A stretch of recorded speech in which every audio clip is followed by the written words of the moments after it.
اور ایک شیخ صاحب وہ علم کے واسطے پوچھنے کا تھا شیخ صاحب کے، تو قرآن کو اور پڑھنے کا یہ کرنے کا تو یہ دعا پڑھ سکتے ہیں نا، ربی زدنی علما، اس کا یہ پوچھنے کا تھا تمہیں۔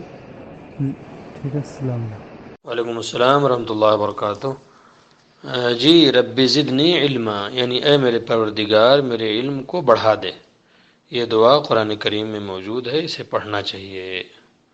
اللہ رب العزت نے اپنے پیارے نبی جناب محمد رسول اللہ صلی اللہ علیہ وسلم کو اس کا حکم دیا تھا، تو ہمیں بھی چاہیے کہ ہم اس کو پڑھیں اور اپنے بچوں کو بھی سکھائیں، اور یہ چیزیں قرآن کی ہیں، اس لیے ہمیں اس کو پھیلانا بھی چاہیے اور اس پہ عمل بھی کرنا چاہیے۔ اللہ ہمیں توفیق بخشے۔ یہ آیت سورہ طٰہٰ کی ہے اور آیت نمبر 114۔ بارک اللہ فیکم۔ السلام علیکم ورحمۃ اللہ وبرکاتہ۔